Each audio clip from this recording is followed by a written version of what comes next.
গল্পের শুরুতে দেখা যাবে কোয়েলের কথাগুলো শুনে রাই খুব মন খারাপ করে। আর রাই ভাবতে থাকে সেই কোয়েলের কাণ্ডগুলো। তারপর ভেবে মন খারাপ করে সেখানেই দাঁড়িয়ে পড়ে আর খাবারটাও খেতে পারে না। ওইদিকে অনির্বাণ রায়ের জন্য অপেক্ষা করতে থাকে, কিন্তু রাই কিছুতেই আসে না। তখন অনির্বাণ মুখ ভার করে বসে থাকে।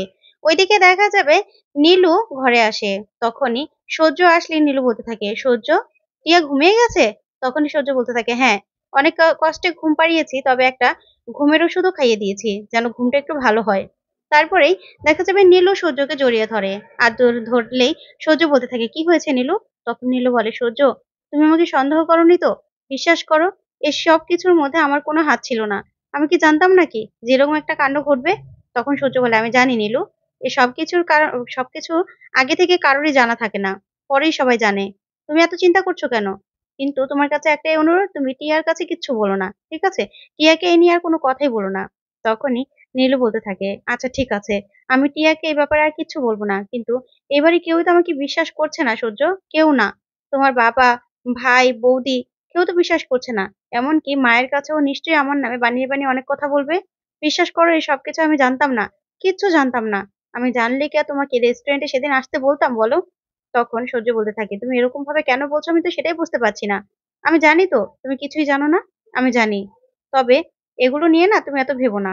তারপরেই নীলু বলতে থাকে, আচ্ছা, আমরা এখান থেকে না অনেক দূরে চলে যাব, আমরা খুব ভালো থাকবো, বিশ্বাস করো আমরা খুব ভালো থাকবো। তখন সূর্য বলতে থাকে, সেটাই তো চাই, একটু ভালোই তো থাকতে চাই নীলু, কিন্তু কবে যে ভালো থাকতে পারবো সেটাই জানি না। তারপরেই নীলু বলতে থাকে, আচ্ছা, অফিসার তোমাকে কি বললো? তখন সূর্য বলে, তেমন কিছুই না, এই কিছু ফর্মালিটিস ছিল, কিছু সই করার দরকার ছিল, সেগুলোই করলো। তখন নীলু বলে, এগুলো করতে এত টাইম লাগলো? আর আমার সামনেই তো করা যেত। তখন সূর্য বলে, না না, ওনাদের কিছু কনফিডেন্সিয়াল থাকে, তাই সেজন্য কিছু কারোর সামনে কিছু করা যাবে না, এগুলো ওনাদের অফিসিয়াল ব্যাপার। তারপরে নীলু বলতে থাকে, ও আচ্ছা, আচ্ছা সূর্য, তুমি আমাকে ভুল বোঝোনি তো? বাড়ির সবাই আমাকে ভুল বুঝলেও তুমি যদি ভুল না বোঝো তাহলেই আমার শান্তি। তুমি আমাকে ভুল বোঝোনি তো? তখন সূর্য বলে, না না, আমি তোমাকে ভুল বুঝিনি। তবে সকালে উঠতে হবে তো, এখন ঘুমোবো, আমার ভালো লাগছে না, সারাদিন যা গেল। তারপরেই সূর্য শুয়ে পড়ে। তখন নীলু মনে মনে বলতে থাকে, কি ব্যাপার, অফিসারের সাথে কথা বলে আসার পর থেকেই সূর্য কেমন যেন একদম ঠান্ডা হয়ে গেছে। ব্যাপারটা কি? সূর্য কি তাহলে কিছু মিন করেছে? ওই অফিসার কি তাহলে কিছু বলেনি? তার মানে কি সানি আমার নাম বলেনি? কিন্তু কেন বললো না? আচ্ছা সে যাই হোক, কিন্তু ওই সানির টাকাগুলোকে আমাকে সুযোগ বুঝে একটা সঠিক ঠিকানায় পাঠিয়ে দিতে হবে, সুযোগ বুঝে। এই বলেই নীলু সূর্যের পাশে শুয়ে পড়ে। ওইদিকে দেখা যাবে রাই ঘরে আসে। ঘরে আসলে অনির্বাণ বলতে থাকে, কি ব্যাপার, তুমি এত দেরি করলে? আর তুমি যে কিছু বলছো না? তখন রাই বলে, কি বলবো? অনির্বাণ, আমার যে কিছু বলার নেই, তুমি কি শুনতে চাও বলো? তখন অনির্বাণ বলতে থাকে, হ্যাঁ হ্যাঁ, তুমি তো এখন সেলিব্রিটি হয়ে গেছো না? আমার বউ কত সাহসী, সবাই আমার বউকে নিয়ে পত্রিকায় লেখালেখি করবে, কত প্রশংসা করবে। হ্যাঁ, আমার বউ তো এখন কথা বলতে চাইবেই না, সেটা তো আমি জানি। তাই তো আমারই এখন বউয়ের সাথে বুঝে শুনে কথা বলতে হবে, না হলে আবার বউ রাগ করবে, আবার কখন কি হয়ে যায় তার তো কোনো ঠিক নেই। কিন্তু রাই অনির্বাণের সাথে একটা কথা বলে না। তারপরেই তারপরে রাই বালিশ গুছাতে থাকে শোয়ার জন্য। তখনই অনির্বাণ গিয়ে বালিশটা ধরে ফেলে আর বলতে থাকে, কি চাইছো তুমি? কোনো কথার উত্তর কেন দিচ্ছ না? দাম বেড়ে গেছে তোমার?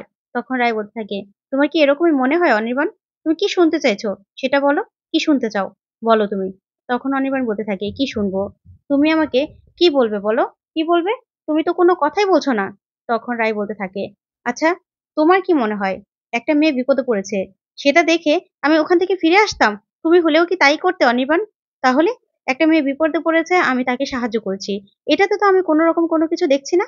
তখন অনির্বাণ বলে, হ্যাঁ, অন্য কেউ হলে বিপদে পড়েছে পুলিশে ইনফরমেশন করে বাড়িতে চলে আসতো, কিন্তু তুমি তো সেটা করোনি। তুমি তো সেখানে প্রশংসা পাওয়ার জন্য হ্যাংলার মতো দাঁড়িয়েছিলে, তাই না? তখন রায় বলতে থাকে, ও আচ্ছা ঠিক আছে, এটা মাথায় থাকবে, পরের বার যদি আমার সাথে এরকম কোনো কিছু ঘটে তাহলে আমি এটা করে চলে আসবো, ঠিক আছে? কিন্তু শোনো অনির্বাণ, কেউ যদি আমার সাথে সাথে কথা বলতে চায়, সেটা কিন্তু আমি কথা না বলাটা অভদ্রতা মনে করি, তাই আমি ওখানে কথা বলেছি।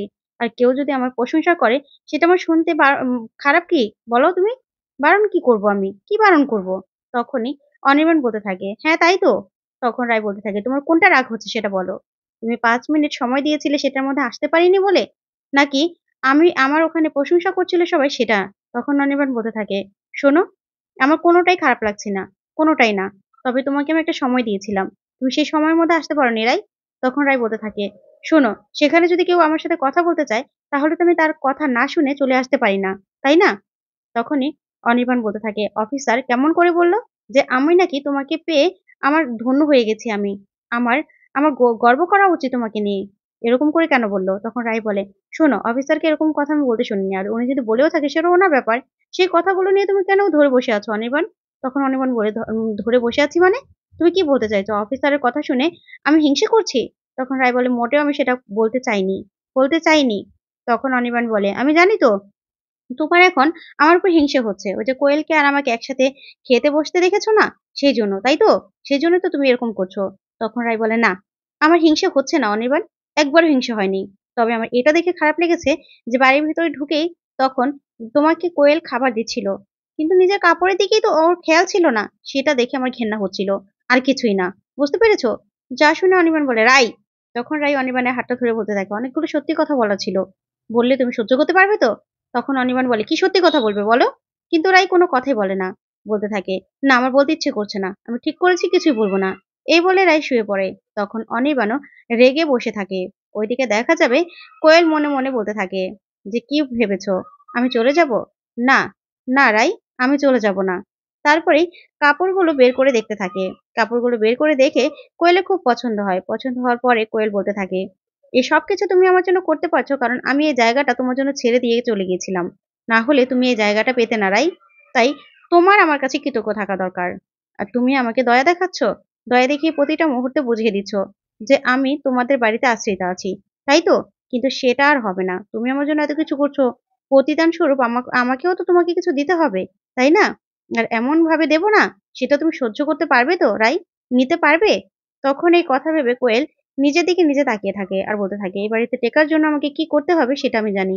আর সেটা আমি শুরু করেও দিয়েছি। আমি জানি তোমাদের মধ্যে এই নিয়ে ঝামেলা হচ্ছে। হোক, আমি তো সেটাই চাই। তাহলে তো আমি ঢুকে পড়তে পারবো।" এই বলেই কোয়েল হাসতে থাকে। ওইদিকে দেখা যাবে নীলু গভীর রাতে উঠে পড়ে। উঠেই সূর্যকে বারবার করে ডেকে দেখতে থাকে যে সূর্য কি গভীর ঘুমে আছে না সূর্য জেগে গেছে। তারপর যখন দেখে যে সূর্য ওঠে না, তখন নীলু বলে, "সূর্য ঘুমিয়ে আছে। যাক, এই সুযোগে আমি টাকাগুলোকে সরিয়ে দেই।" তারপরে আস্তে, আস্তে আলমারি থেকে সেই টাকাগুলোকে বের করে নীলু। বের করে ওয়াশরুমে চলে যায়। ওয়াশরুমে গিয়ে একটা প্যাকেটে করে সেখানে ভারী কিছু রেখে তারপরে ওখান থেকে চলে যায় নীলু। তারপর সকালবেলা ঘুম থেকে উঠে সূর্য দেখতে পায় নীলু নেই। তখন নীলু আসলেই সূর্য বলতে থাকে, "কোথায় গিয়েছিলে? এত সকাল, সকাল উঠেছ?" তখন নীলু বলে, "না, সারারাত ঘুম হয়নি তো। তাই দেখতে গিয়েছিলাম টিয়া কি করছে।" তখন সূর্য বলে, "ও আচ্ছা, তা টিয়া ঘুমাচ্ছে?" তখন নীলু বলে, "হ্যাঁ, ঘুমোচ্ছে।" তখন সূর্য বলতে থাকে, "জানো তো, আমার আমার না একটা অনেক কাজিন আছে কাছের, সে না ডিটেকটিভ।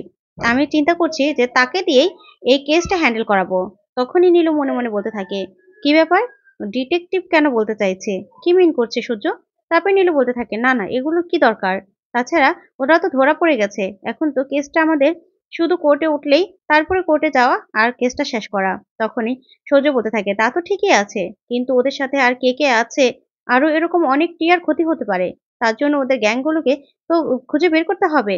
তাই তো এগুলো সব খুঁজে বের করতে হবে।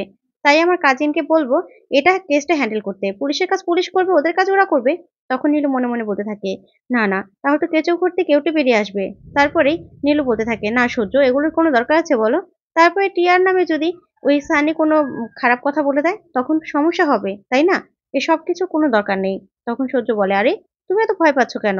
এটা কেসটা হ্যান্ডেল করতে হবে তো। আর কেসটা এমনভাবে করতে হবে যাতে ওদের সবাইকে ধরা যায়। বুঝতে পেরেছো? কেউ যেন বাদ না পড়ে।" তখন নীলু মনে, মনে ভয় পেতে থাকে। ওইদিকে দেখা যাবে সকাল, সকাল উঠেই কোয়েল রান্নাঘরে। যা দেখে রাই অবাক হয়ে যায় আর বলতে থাকে, "তুমি এখানে?" তখন কোয়েল বলে, "হ্যাঁ, আসলে দিয়ার ক্ষুধা পেয়েছে। তাই দুধটা গরম করছিলাম। তোমার আমাকে দেখে খারাপ লাগছে না রাই?" তখন রাই বলে, "না, না, রান্নাঘরটা কারো কাছের নয়। কারো নিজের সম্পত্তি নয় যে রান্নাঘরে কেউ ইউজ করতে পারবে না। আমি চা বানাতে এসেছিলাম।" তখন কোয়েল বলে, "অনির্বাণের জন্য?" আসলে অনির্বাণ তো যা চেয়ে সকালবেলা। তখন রাই বলে, "না, আমি নিজের জন্যই চা করতে এসেছিলাম। অনির্বাণ এখনো ঘুমোচ্ছে। বুঝতে পেরেছো?" তারপরে কোয়েল বলতে থাকে, "ও, তুমি আমাদের জন্য যা করেছো, তোমার ঋণ না আমি কোনোদিনও শোধ করতে পারবো না রাই।" তখন রাই বলে, "এরকম করে কেন বলছো?" তখন কোয়েল বলে, "আসলে আমার হাতে তো আর কোনো কাজ নেই। আমি তো শুধুমাত্র ও চাকরি খোঁজাই শুধু কাজ। তাই রান্নাঘরের ব্যাপারটাও যদি দেখে নিতাম।" তখন রাই কিছুই বলে